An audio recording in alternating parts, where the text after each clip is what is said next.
Hello दोस्तों, एक बार फिर स्वागत करता हूं आप सभी का वे टू एक्सेलेंसी में। दोस्तों, आज हम लोग सैंपलिंग का स्टडी करेंगे। देखते हैं क्या होता है आदर्श किसे कहते हैं सैंपलिंग। तो लेते हैं सैंपलिंग। सैंपलिंग यानी न्यादर्श।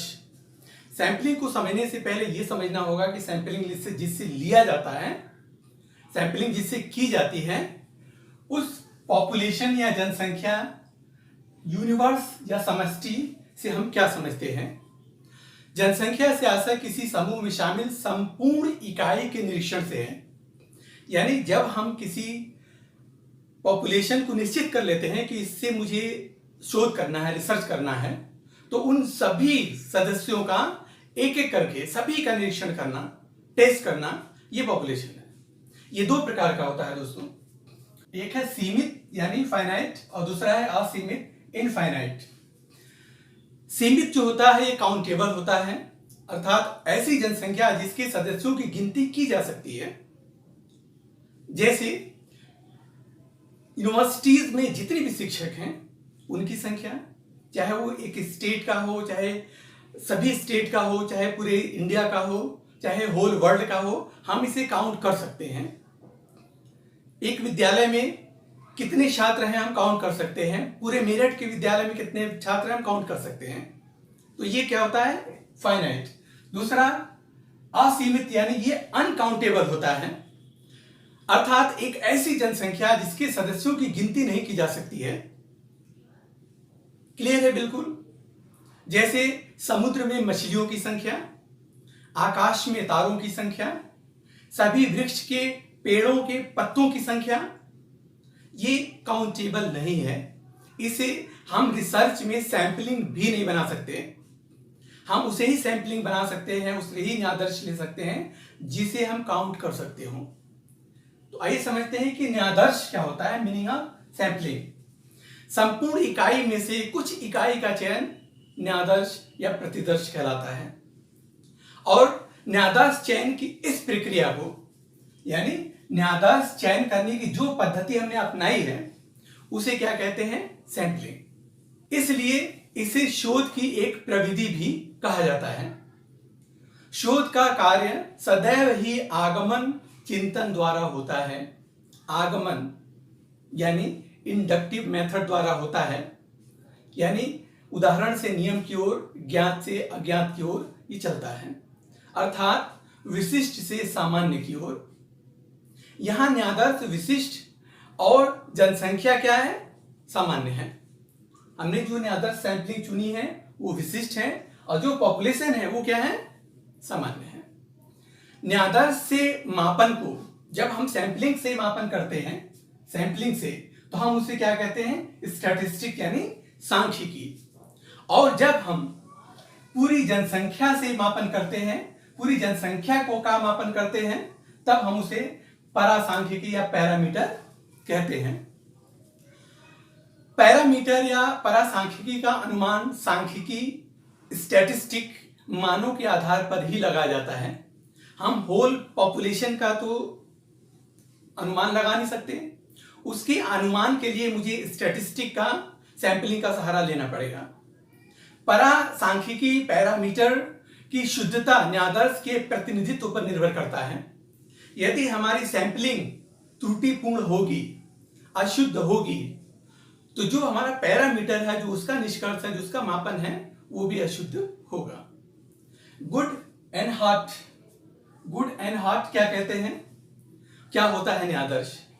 एक न्यादर्श, जैसा कि नाम से स्पष्ट है, एक विस्तृत समूह का एक लघु प्रतिनिधि है। बहुत सारी बहुत बड़ी चीजें हैं, आकार में बहुत बड़ा है, हम उनमें से कुछ थोड़ी चीजें निकाल लेते हैं। तो ये थोड़ी चीजें उस बड़ी चीजें का, होल चीजों का क्या करता है, प्रतिनिधित्व। इसे ही क्या करते हैं, न्यादर्श। बोगार्ट्स क्या कहते हैं, इनकी सुनते हैं। न्यादर्श पूर्व निर्धारित योजना के अनुसार इकाइयों के एक समूह में से निश्चित प्रतिशत इकाई का चयन करना। मोटे तौर पर हम ये कह सकते हैं कि न्यादर्श जनसंख्या में से चुनी गई कुछ इकाइयों का एक समूह होता है जो समस्त जनसंख्या का प्रतिनिधित्व करता है। इस चुने हुए समूह में से जो बड़े समूह का जो गुण होता है वो गुण समान होता है। यानी जो बड़े समूह का जो गुण है और जो हमने उनमें से समूह जो छोटी चीजें या सैंपलिंग की है उसके जो गुण है, दोनों के गुण क्या होते हैं? समान होते हैं। जैसे एक बोरे में भरा चावल, पूरे बोरे का भरा चावल, हम उसे क्या कहेंगे? जनसंख्या। उसमें से कुछ चावल निकालकर यह अनुमान लगाना कि पूरे बोरे का चावल कैसा है, उसकी क्वालिटी कैसी है, ताकि हम उसे खरीद सकें, क्योंकि पूरे चावल का हम निरीक्षण नहीं कर सकते। माचिस की प्रत्येक तीली को यदि जलाने लगे तो पूरी डिब्बी ही खाली हो जाएगी। इसलिए एक तीली को जला करके हम माचिस के बारे में अनुमान लगा सकते हैं। तो ये थोड़ी सी जो चावल हमने निकाला है, ये क्या है? ये प्रतिनिधित्व करता है पूरे बोरे के चावल का। इसलिए बोरे में जो चावल है उसकी जो क्वालिटी है, जो सैंपलिंग के लिए हमने चावल मुट्ठी में निकाला है, उसकी जो क्वालिटी है दोनों सेम होगी। इसी प्रकार आपने देखा होगा जब हम लोग बीमार हो जाते हैं, डॉक्टर ब्लड टेस्ट लिखता है, तो जो टेस्ट करने के लिए ब्लड सैंपल लेने के लिए आता है, थोड़ा सा सिरिंज में ब्लड लेके जाता है और उसके परीक्षण के आधार पर हमारी बीमारी का निष्कर्ष या उसका परामर्श देता है। वो पूरी परिभाषाओं के विश्लेषण से हम इसकी कुछ विशेषताएं निश्चित कर सकते हैं। जैसे समग्र का न्यायादर्श क्या होता है? समग्र का प्रतिनिधित्व करता है। सबसे पहली बात कि जो भी न्यायादर्श होता है वो समग्र का, होल का, यूनिवर्स का, पॉपुलेशन का प्रतिनिधित्व करता है। दूसरी बात कि न्यायादर्श हमेशा निष्पक्ष होता है, उसमें निष्पक्षता का गुण पाया जाता है, उसमें पक्षपात नहीं होना चाहिए। तीसरी बात पर्याप्त आकार। ये कहा यह जाता है कि न्यायादर्श का आकार जितना छोटा होगा उसमें त्रुटि की संभावना भी उतनी ही ज्यादा होगी।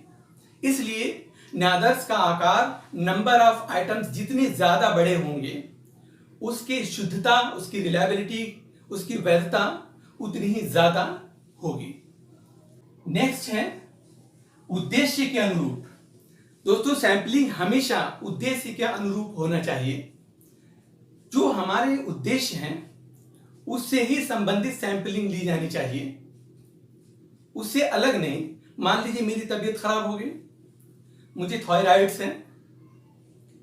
थायराइड की शिकायत है, तो ब्लड का जो टेस्ट होगा वो थायराइड से ही रिलेटेड होना चाहिए, ना कि इंसुलिन की, डायबिटीज की या किसी अन्य टेस्ट की।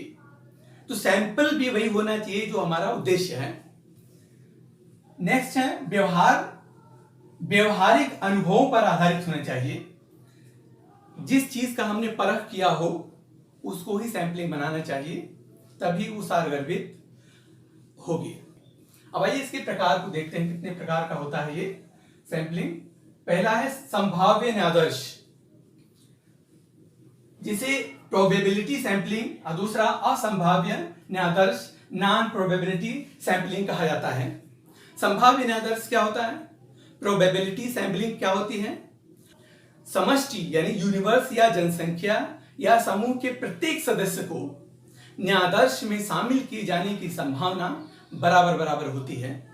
अर्थात जनसंख्या के प्रत्येक सदस्य को न्यायादर्श में चयन किए जाने की संभावना समान होती है।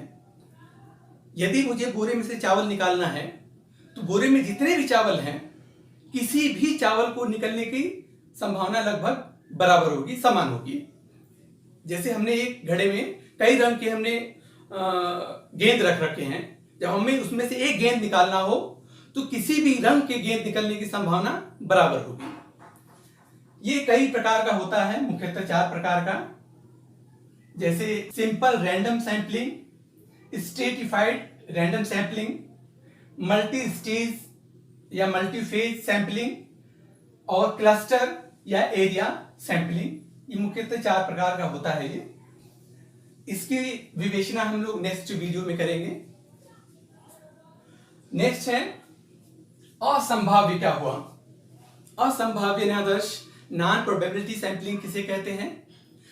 न्यायादर्श चयन की एक ऐसी योजना जिसके अंतर्गत समूह के प्रत्येक सदस्य की न्यायादर्श में चयन किए जाने की संभावना न के बराबर होती है, लगभग नहीं होती है या अज्ञात होती है। और शोधकर्ता आवश्यकता अनुसार, अपनी जरूरत के अनुसार, अपनी इच्छा अनुसार कुछ सदस्यों को चयन कर न्यायाधीश में शामिल कर लेता है। तो इसमें और संभाव में क्या डिफरेंस हुआ? इसमें तो सभी सदस्य के शामिल होने की संभावना बराबर होती है, इसमें किसी की नहीं होती। शोधकर्ता जिसकी चाहे, जैसे चाहे, अपने उद्देश्य के अनुसार, अपनी आवश्यकता के अनुसार, अपनी इच्छा अनुसार सिलेक्ट कर सकता है।